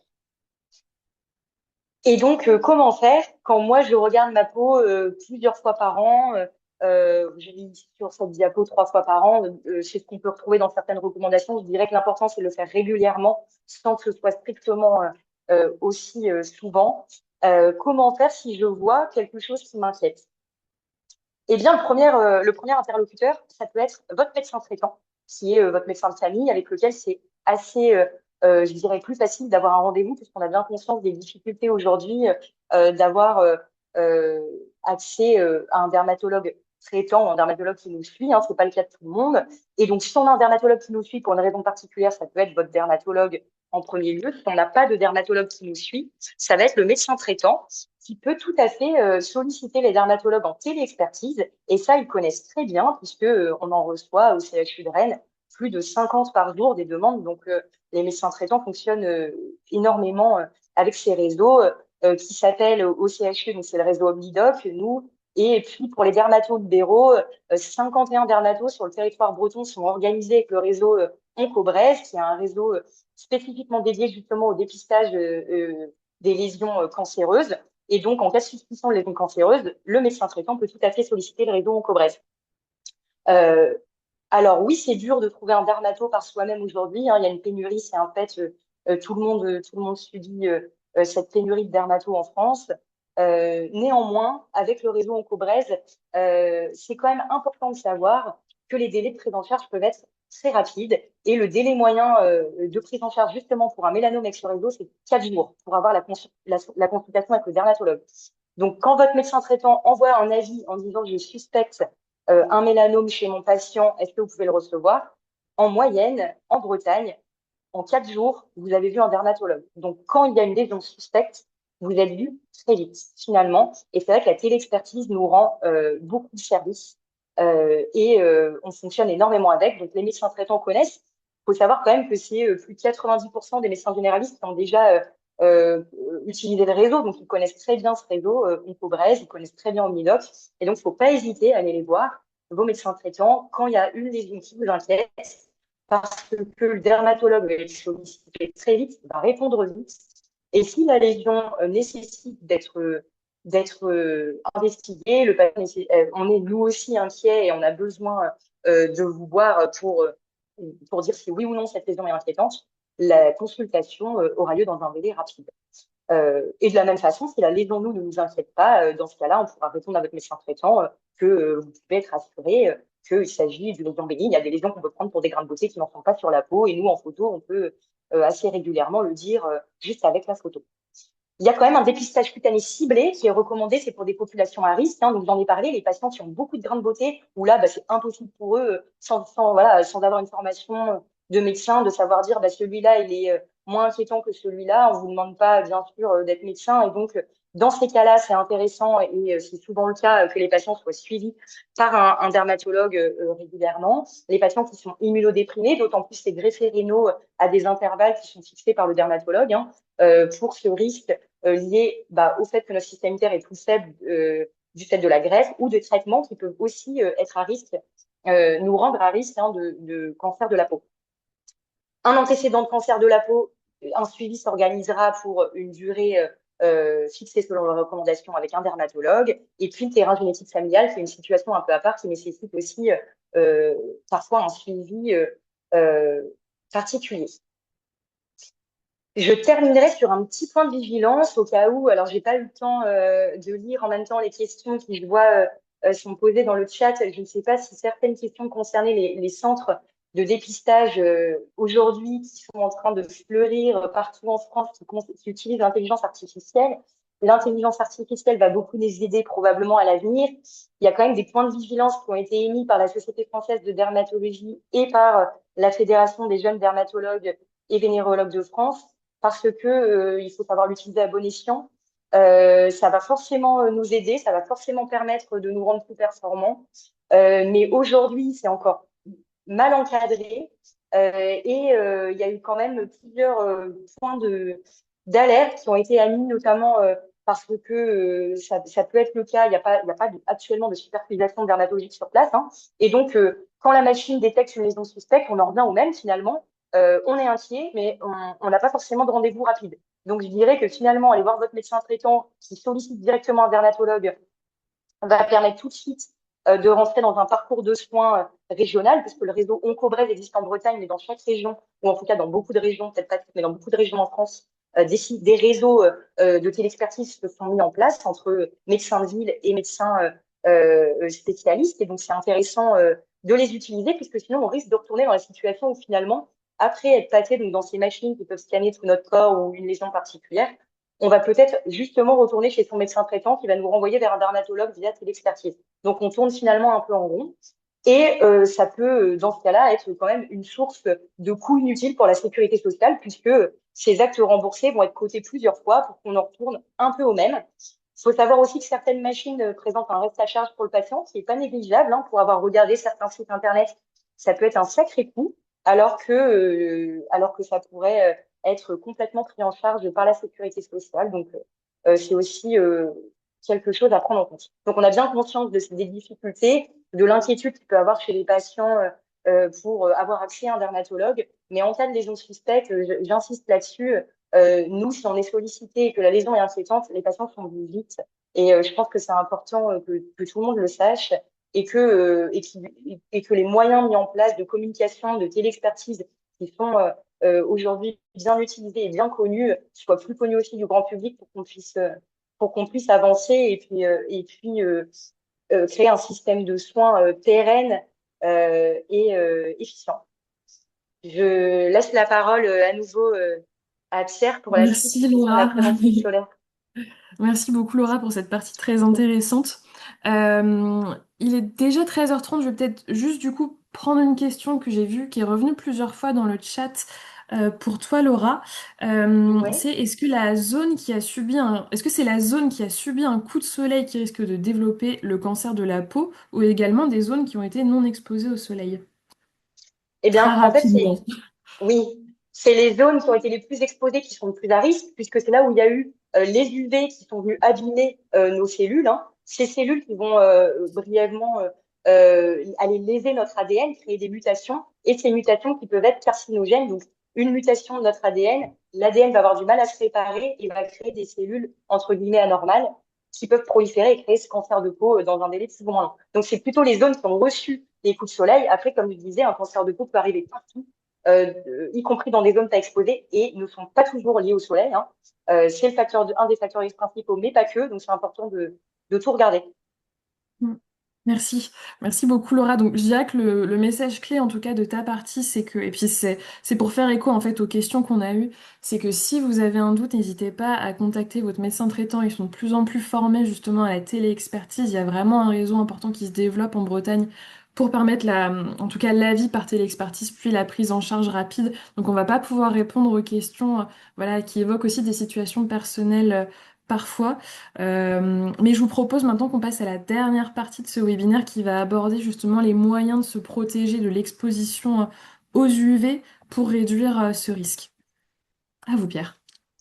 Oui, merci Jade. Le premier moyen, c'est vraiment sans aucune contestation possible de rester à l'ombre. Hein, vous avez sous les yeux une campagne de l'Institut national du cancer qui doit avoir 2 ou 3 ans. Le message, hein, il y a un seul message que diffuse cette campagne. Alors après, quand on rentre en profondeur dans les documents adjacents, on voit évidemment tous les messages que vous allez entendre par la suite. Enfin, la première des choses, c'est rester à l'ombre. Hein, ça ne veut pas dire qu'on est totalement protégé quand on est à l'ombre. Enfin, on est très largement protégé dès lors qu'on se trouve à l'ombre. C'est le premier des conseils qui est donné. Avant celui-là même, hein, il y a peut-être une diapo qui a sauté dans l'affaire, c'est évidemment éviter d'être dehors quand ça colle le plus, hein. Je ne l'ai pas dit tout à l'heure, mais quand on regarde la variation des UV au cours de la journée, c'est plus de 60% ou de l'ordre de 60% que l'on reçoit entre midi et 16 heures. Donc si déjà on peut éviter d'être dehors entre midi et 16 heures, c'est la première des choses à essayer de faire. Sinon, être à l'ombre, c'est la première des choses. Donc à l'ombre d'un arbre, à l'ombre d'un parasol, à l'ombre d'un bâtiment, à l'ombre de ce que vous voulez, mais être à l'ombre, éventuellement même à l'ombre d'un chapeau avec des bords larges, comme le disait Laura tout à l'heure. L'ombre, pour les gens qui travaillent, hein, Laura n'a pas précisé une chose sur laquelle je veux revenir une seconde, c'est le carcinome épidermoïde. Il est reconnu aujourd'hui comme maladie professionnelle dans la plupart des pays voisins de la France, l'Italie, la Belgique, l'Allemagne, le Danemark. Voilà, et vous avez sous les yeux des gens qui sont agriculteurs, qui travaillent beaucoup au soleil, et probablement que d'ici quelques années, peut-être on l'espère même un peu moins que ça, on aura une reconnaissance et une inscription au tableau des maladies professionnelles des agriculteurs, car évidemment, ils font cette forme de cancer cutané particulière liée à des expositions chroniques que Laura a très bien décrit. Deuxième moyen de protection dans l'ordre, hein, je les mets dans cet ordre-là volontairement, c'est le vêtement. Et on commence normalement par porter des vêtements, je dirais, comme on fait l'été, quoi, en coton, parce que vous le voyez, un coton qui est ordinaire, enfin un t-shirt ordinaire, ça bloque 90% des UV, hein. Autrement dit, si vous êtes exposé à un indice d'UV de 10, hein, pour simplifier les calculs, vous ne l'avez pas en Bretagne, hein, l'indice d'UV 10, ou alors c'est que vraiment la couche d'ozone est très très faiblarde. Mais vous pouvez l'avoir si vous partez marcher dans les Alpes, par exemple, là maintenant, là où cet été. Ben, un indice du V10 sous un t-shirt indice 10, ben, par définition, il est ramené à 1. Donc, vous voyez, ça fait le boulot. Même si vous partiez à La Réunion, un t-shirt, donc un indice du V de 15, voire de 20 si vous êtes en altitude, sous un t-shirt clair, ordinaire. Alors, il ne faut pas qu'il soit lavé 18 000 fois. Il ne faut pas que vous voyez au travers, bien sûr. Mais enfin, un t-shirt ordinaire que vous portez normalement, ça fait le boulot en substance. Là où ça peut faire toujours le boulot pareillement, s'il est sombre, le souci du sombre, c'est qu'évidemment, il échauffe, hein. La fibre sombre emmagasine l'énergie solaire et donc va la restituer sous forme de chaleur. Donc s'il fait 18 degrés, comme on aura probablement la semaine prochaine, il n'y a pas de souci. Vous pouvez mettre du sombre ou du clair, ça pose aucun souci. Par contre, s'il fait 35 degrés, mettre du sombre peut être dangereux du point de vue de la régulation thermique corporelle et même générer des problèmes graves, quoi. Pour un gain d'UV que vous voyez à l'image, hein, c'est 5% d'UV filtré en plus. Alors certes, ça, en termes d'indice de protection ou de ce qu'on appelle l'UPF, l'Ultraviolet Protection Factor, on passe de 10 à 20, mais en termes d'UV filtré, ben, c'est 5% de mieux. Alors c'est toujours mieux de bloquer 95 que 90%, mais ça ne change pas radicalement la donne en termes de protection apportée. Ce qui va changer radicalement la donne, c'est si, et puis pas dans le bon sens, c'est si votre t-shirt est sombre ou clair, peu importe, mais s'il est mouillé. En coton, le coton mouillé devient transparent, hein. C'est pour ça qu'on organise des concours de t-shirts mouillés dans les campings. On trouve ça très drôle de voir au travers les vêtements. Si on voit au travers le vêtement, c'est que la lumière passe et vous avez compris que l'ultraviolet, c'est une forme de lumière, certes invisible, mais c'est une forme de lumière et ça passe aussi, quoi. C'est-à-dire que votre indice 10 ou 20, grosso modo, il devient indice 2. Ça veut dire que maintenant, il laisse passer la moitié des UV, quoi. Alors, c'est mieux que rien, vous me direz, c'est pas faux. Mais enfin, dans beaucoup de circonstances, ça va s'avérer insuffisant. Dès lors que vous allez vous baigner typiquement avec un t-shirt en coton, ou vous avez trempé un coton, vous restez 1 heure sur la plage, bah, vous avez certes divisé par deux la quantité d'UV, mais enfin, sur 1 heure, vous avez déjà trop, bien trop d'UV si vous n'avez pas de protection. Donc la protection va s'avérer vraiment, vraiment insuffisante. Et c'est parce qu'évidemment, on cherche aussi à protéger les gens qui vont longuement dans l'eau, que ces vêtements anti-UV ont un intérêt. Vous prenez un vêtement en polyester ou en lycra, il ne devient pas transparent à l'UV, ce qui fait que son indice de protection ne va pas du tout chuter comme le coton et donc il va rester protecteur. Donc c'est vraiment intéressant ces vêtements anti-UV, surtout j'ai vu qu'il y avait une question dans le chat sur ce point-là. C'est surtout et vraiment intéressant pour ces personnes-là. Évidemment, vous entendez que mon discours, ou vous devez entendre que mon discours s'adresse à une population générale. Laura parlait de personnes à risque très élevé parce qu'ils ont des antécédents de cancer cutané, parce qu'ils sont sous traitement immunodépresseur. Là, on cherche une protection la plus totale possible pour ces individus-là. Et donc là, pour le coup, du sombre plutôt que du clair, ça fait sens. De l'anti-UV tout le temps, jour et nuit presque, ça fait sens aussi. En population générale, on cherche quand même à être entre guillemets raisonnable, à couper l'essentiel des UV, 80-90%. Ça ne le fait pas pour le coton mouillé, ça le fera par contre pour un vêtement anti-UV, donc en polyester ou en lycra, même mouillé. Il existe pour les pros des vêtements, donc vous voyez la différence aussi en termes d'UPF, hein, d'UPF 50, ça bloque 98% des UV. Les gains ne sont pas énormes, hein. Quand vous montez l'indice de protection, vous gagnez quelques pourcents et de plus en plus, ces pourcents vont s'avérer être des pouillèmes de rien du tout, quoi. Notez qu'il existe de plus en plus de choses pour notamment les gens qui ne vont pas dans l'eau, des vêtements anti-UV. Donc, si on a vraiment besoin de bloquer les UV, ben, il existe des UPF 50. Ben, c'est mieux un UPF 50 qu'un UPF 10, il n'y a pas photo. Il existe des choses qui peuvent venir compléter un t-shirt. Ces manchons sont souvent très agréables à porter parce qu'ils réfléchissent aussi le rayonnement solaire dans l'infrarouge. Donc, on a un effet thermique intéressant. Et puis, je crois que j'ai une image. Voilà, sur ces t-shirts-là, on a de la fibre. Alors, c'est la même chose que ce qu'on achète quelques euros dans les grandes surfaces de sport, hein. C'est du polyester, sauf que dans la fibre de polyester est encapsulée une particule minérale, ce qui fait que on le mouille, le vêtement, on le mouille, on les sort, on l'enfile et la température en surface cutanée descend à 15 degrés. Alors, aucun intérêt s'il fait 15 degrés, au contraire, même, c'est trop froid. L'intérêt est très limité quand il fait 25. Par contre, quand il fait 40, vous voulez rabaisser la température corporelle sans avoir un truc qui devient complètement transparent aux UV, ben, c'est ça qu'il vous faut. C'est surtout, je dois le dire, des choses qui sont adaptées pour les gens qui, malgré les hautes températures, veulent aller faire du sport longtemps. Et c'est surtout adapté pour des gens qui sont contraints de travailler à l'extérieur. On pense évidemment en Bretagne beaucoup aux agriculteurs, aux gens qui travaillent dans le BTP, etc.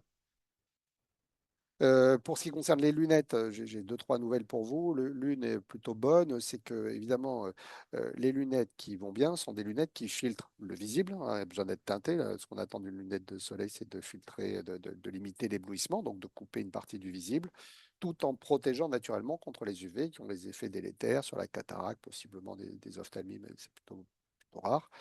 La bonne nouvelle, c'est que le matériau qui apporte ça le plus naturellement s'appelle du plastique. Et que le plastique, ben, c'est pas fantastique en termes d'environnement, mais c'est pas cher à produire. Et dès lors qu'un plastique est teinté, il amène cet équilibre de filtration qui va bien. Donc, c'est pas la peine de dépenser des fortunes, à moins qu'évidemment vous vouliez des lunettes belles, portées par des superstars, qu'elles soient polarisantes, qu'elles soient correctrices. Évidemment, là, il faut mettre un certain prix, sinon ça ne présente pas d'utilité particulière.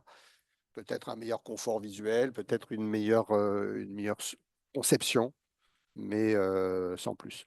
Je précise qu'il existe aussi des lunettes pour les professionnels qui travaillent dehors. Donc là, il y a des normes supplémentaires, un peu plus drastiques en termes de protection spécifique contre les UV, mais aussi plus drastiques en termes de résistance au choc, parce que quand vous travaillez dans un champ ou dans un chantier ou sur un chantier, vous avez besoin aussi d'avoir des lunettes qui vous protègent contre des projections, contre des gravillons qui peuvent sauter ou autre.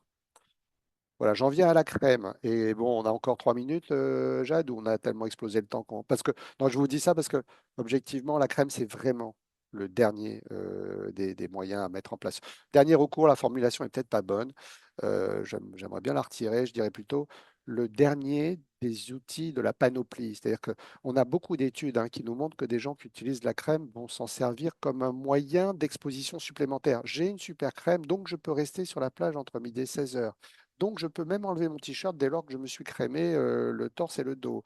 Pas besoin de rester sous un t-shirt, sous un parasol, puisque je me suis crémé. Bon, quand on adopte ce genre de posture, on constate dans beaucoup d'études que le risque de cancer de la peau augmente. La crème n'y est absolument pour rien. La crème, elle filtre les UV. Alors, on va voir qu'il y a différents types de crèmes plus ou moins filtrantes, mais la crème fait son job, fait son boulot. Simplement, si on l'utilise pour augmenter la prise de risque, ben forcément, on n'a pas une balance qui est forcément bénéficiaire. Donc, vraiment, la crème, on n'insistera jamais assez, je pense, pour dire que ça doit être un moyen de protection, pas comme un moyen d'exposition supplémentaire au risque.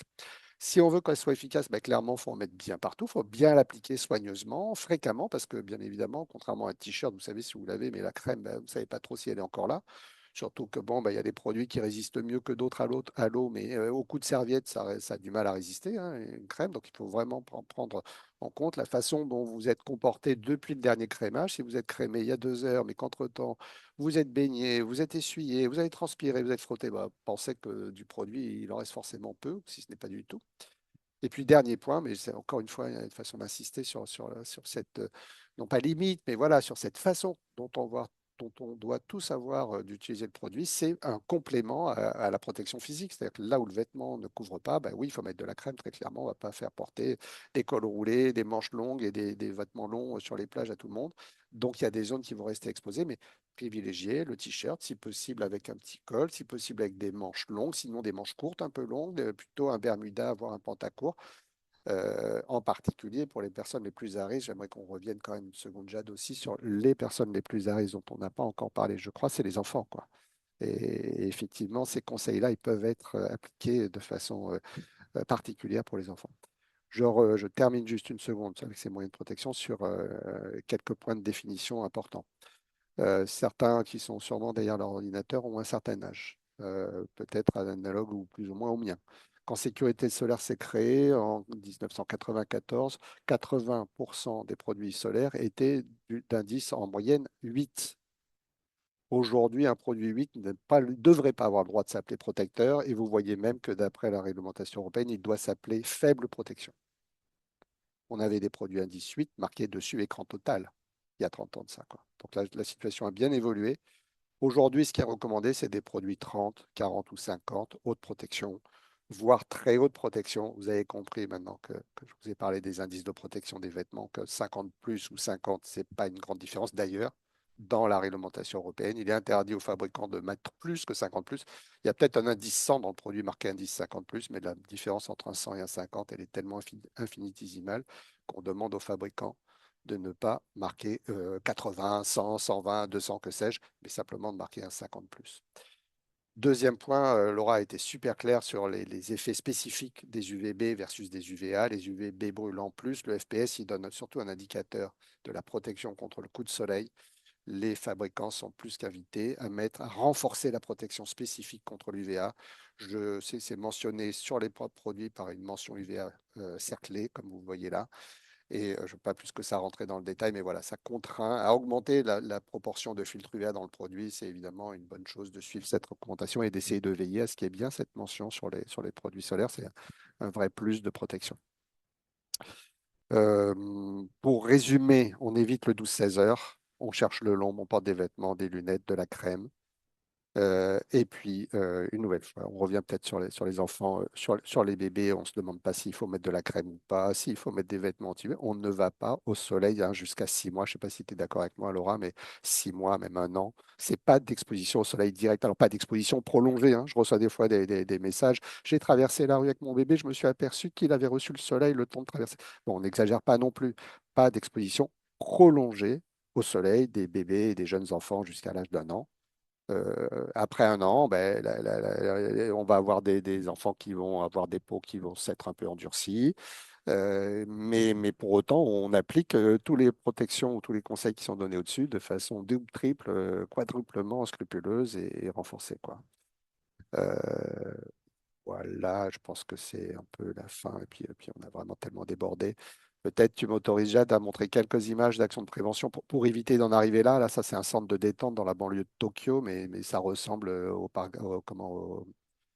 à un truc qu'on a dans la banlieue parisienne, là, en bordure de Paris, l'été, hein. Des campagnes faites aux États-Unis, très trash, hein, c'est photoshopé, je vous rassure, mais voilà, ça vous explique que 80% des dommages sont survenus avant l'âge de 18 ans.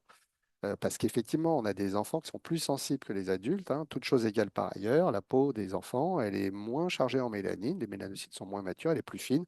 Donc vraiment accentuer le message sur la protection des enfants. Sur les plages, hein, t'en parlais, Laura, en Australie, bah oui, il y a des panneaux comme vous voyez là. On peut mettre des gens à l'amende, hein, parce qu'ils ont laissé leurs gamins traîner trop longtemps sur la plage. Les écoles ont obligatoirement des voiles d'ombrage. Les enfants, s'ils n'ont pas leur chapeau, ne vont pas à la récré. Enfin bref, c'est vraiment tous azimuts. C'est réglementaire, c'est des campagnes de prévention à la télé, des trash, des pas trash, comme vous voulez, mais vraiment très, très, très fortes. Euh, en France, on y va un peu plus mollo. Pardon, voilà, j'ai déroulé deux diapos juste pour vous dire que vous avez des affiches. On produit, nous, à la Sécurité Solaire, des affiches qu'on laisse en libre téléchargement s'il y a des personnes qui travaillent dans des structures d'accueil, de loisirs, d'enfants, d'écoles, des responsables de collectivités. Vous pouvez venir sur le site, charger les affiches, mettre votre logo dessus et les imprimer et les utiliser, notamment pour afficher l'indice du V. Hein. C'est vraiment acté aujourd'hui que de faire rencontrer le public avec cet indice du V est un moyen de le sensibiliser, de lui faire prendre conscience des risques et puis aussi de le familiariser à ces pièges de la météo. Hein, on avait des questions qui portaient sur pourquoi en Bretagne on a cette situation. Ben, en Bretagne, vous avez une situation météo qui, presque par nature, est piégeante. Vous avez des températures souvent plus basses qu'ailleurs. Pas tout le temps le cas, mais c'est en règle générale le cas. Et par contre, un niveau d'UV qui est le même qu'à Nice, à peu de choses près, quoi. Donc ça explique en partie, c'est pas le seul facteur bien sûr, mais ça explique en partie. On accompagne beaucoup de collectivités dans des démarches d'aménagement urbain, notamment dans des écoles pour installer des voiles d'ombrage, évaluer leur efficacité, évaluer la façon dont ça impacte aussi le comportement des personnes, et pas simplement en termes de rester à l'ombre de la voile. Et puis évidemment, on a les indices d'UV dont je parlais, on les trouve sur le site soleil.info et puis on les trouve gratuitement. C'est-à-dire, vous pouvez les recevoir par mail et puis les afficher, par exemple, ou les trouver sur notre application et les relayer de façon gratuite. Et puis dans les écoles, je vous montre juste deux, trois images de ce qu'on fait. Et tous les enseignants bretons peuvent avoir accès à ce livre, qui est un guide de l'enseignant avec des activités très précisément décrites. Alors je précise qu'on va faire des expériences sans brûler des enfants. On va brûler une banane. Vous voyez le morceau de banane ici qui est à droite. Il a été exposé 3 4 heures au soleil, alors que le morceau ici a été exposé que 2 heures. Et le morceau à gauche est resté à l'intérieur de la classe. On a aussi des petites gommettes qui bleuissent sous l'action des UV. Donc, on va faire des expériences pour montrer, par exemple, qu'il y a moins d'UV à 9 heures du matin qu'à midi, que quand on met un t-shirt sur la gommette, ça le protège mieux qu'un peu de crème, etc. Voilà des affiches aussi orientées pour le milieu professionnel. On en a pour tous les secteurs, la voirie, les agriculteurs, les gens du BTP, les gens qui surveillent les plages. Mettez-vous à leur place, les pauvres qui sont sur la journée, toute la journée sur la plage à surveiller. Il faut qu'ils soient là, hein, pour prévenir le risque de noyade. Et puis, on organise aussi des concours de publicité. Donc, c'est peut-être là-dessus qu'on va pouvoir se terminer pour vous souhaiter un bon été en évitant d'être trop bronzé, parce que Laura l'a expliqué aussi, hein, le bronzage, c'est une réaction de défense, mais en évitant aussi d'être grillé tant qu'à faire. Et voici. Merci beaucoup, Pierre, pour cette dernière partie sur comment se protéger de l'exposition au rayonnement UV. Peut-être la partie sur les enfants, ça m'a fait repenser à une question que j'ai vu passer dans le chat. On a parlé des enfants qui étaient plus à risque et qu'il fallait protéger, notamment au plus jeune âge. On a aussi parlé des personnes âgées qui étaient plus à risque. Finalement, est-ce qu'il y a une évolution du phototype avec l'âge? Je sais pas qui... Oh, bah, Laura, Laura? Euh, Non, on n'a pas d'évolution du phototype avec l'âge. On a une sensibilité qui va forcément se modifier, puisqu'on on dit souvent que les gens qui ont une peau claire, qui sont beaucoup exposés, épuisent en fait, et on leur dit souvent comme ça en consultation, épuiser leur capital solaire. C'est-à-dire que leur peau vraiment a atteint, on leur conseille du coup une photoprotection vraiment très stricte, hein, mais ne sont pas plus ou moins sensibles au fur et à mesure du temps, à l'exception des forcément plus sensibles, on est plus forcément plus sensible. Laura Vous a parlé m'entendez? des enfants. Ouais, Ah, on t'a un peu coupé. Laura parlait des enfants qui sont plus sensibles évidemment à la naissance et même encore pendant quelques années après la naissance. c'est ça, du fait de la peau qui est plus fine et du fait que voilà, la maturité cutanée n'est pas la même. Concernant les adultes, quand on a une peau pâle et des cheveux roux, on conserve ça tout au long de sa vie et les dommages ont lieu très tôt, hein. Ce qu'on a à 60 ans est le reflet de ce qu'on a subi les années avant. Donc, je dirais que voilà, la protection doit Ouais. intervenir vraiment dès le plus jeune âge en fonction Non. de la peau qu'on a Ouais, sur la peau. Laura parle des 60 ans, moi je parle souvent des 20-40 ans. Oui, Le mélanome, c'est ouais. la troisième cause de mortalité par cancer chez les 20-40 ans. À cause Mhm. de ces expositions solaires trop répétées, trop agressives, trop excessives pendant l'enfance. Hein, on ne fait pas un cancer de la peau à 10 ans. On fait un cancer de la peau à 20, 25 ou 30 ans du fait des coups de soleil qu'on a trop répétés à 7, 8, 9, 10. On n'espère pas trop avant, mais malheureusement. Alors, il faut dire ce qui est quand même une chose, hein. D'ailleurs, tu l'as montré, Laura, dans les courbes. On était il y a 30 ans à plus 8% d'incidence, hein, de nombre de nouveaux cas. On n'est plus qu'à plus 3 parce que la population a évolué dans son comportement, hein. Alors, on espère que les choses vont pas repartir à la hausse, à des hausses très fortes, parce que en raison du changement climatique que j'évoquais dans la première partie, et puis en raison peut-être de comportements un petit peu trop induits par des influenceurs sur les réseaux sociaux, chez nos ados notamment, hein, qui cherchent souvent à trop bronzer, hein, vraiment, c'est des comportements à super risque qui pourraient faire repartir l'incidence. Alors, j'allais dire à la hausse. L'incidence continue de monter. On a toujours plus 3, plus 4% de cancer de la peau, de mélanome, hein, les plus graves tous les ans.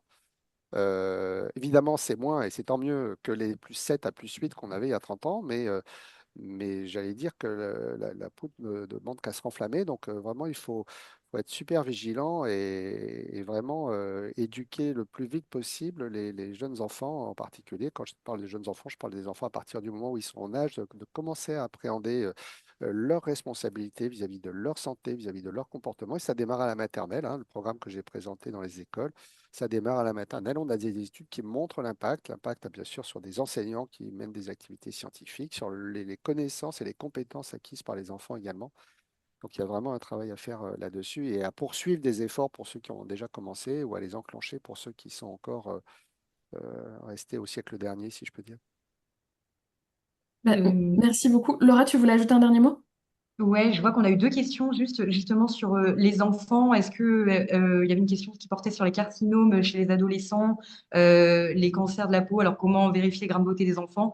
Faut savoir que le cancer de la peau de l'enfant c'est extrêmement rare. Alors ça existe malheureusement, mais ça reste vraiment des situations extrêmement rares. Et donc on ne recommande pas en population générale, on ne recommande pas forcément ce dépistage, hein, comme je disais, mais chez les enfants, on ne recommande pas du tout de contrôler ses grains de beauté. Par contre, c'est vrai que du fait de la croissance, les grains de beauté vont se modifier. Et c'est la dernière question que je vois apparaître. L'enfant va grandir et donc forcément, ce qu'il a sur la peau va grandir aussi avec lui. Et donc, c'est normal d'avoir des grains de beauté qui peuvent se modifier quand on est petit. C'est pas pour ça qu'on est forcément très inquiet. Après, voilà, on a des demandes régulièrement parce que les parents ou le médecin traitant est inquiet parce qu'un grain de beauté est tout seul isolé chez un enfant qui a rien d'autre et qui a évolué un peu. On y répond régulièrement si vous avez un doute avec une photo. Et souvent, la réponse qu'on donne, c'est que le cancer de peau est très rare chez l'enfant, qu'il n'y a pas de surveillance particulière, sauf terrain familial. Et donc, c'est des cas assez particuliers, hein, ou névus géants, ce qu'on appelle les grains de beauté géants, et on rentre dans vraiment des particularités qui ne relèvent pas du contexte. Mais en population générale, on n'est pas à risque de cancer de la peau quand on est un enfant, c'est très rare. Et donc, il faut faire très attention parce que c'est à ce moment-là, comme on l'a dit plusieurs fois, que les dommages vont apparaître plus tard. Donc, il faut mettre en place une prévention vraiment rigoureuse vis-à-vis des UV. Mais par contre, on est très peu à risque de cancer sur cette période de la vie.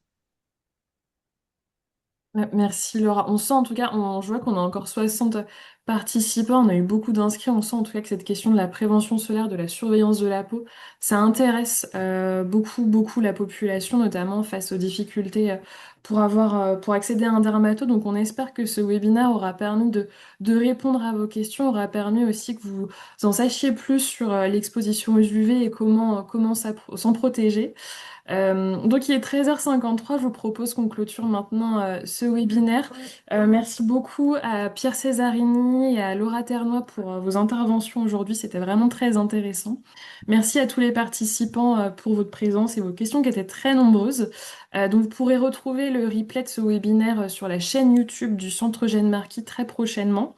Et si vous souhaitez donc contacter l'association Sécurité Solaire, là vous avez les infos sur la diapositive, ainsi que pour vous procurer le guide Soleil de Brest qui a été créé dans le cadre de notre campagne. Voilà, vous pouvez le télécharger en scannant ce QR code. Donc un grand merci encore une fois, et puis voilà, je vous souhaite une très belle journée à tous. Merci. Merci à tous, au revoir Merci. Au et revoir. bon été à tout le monde.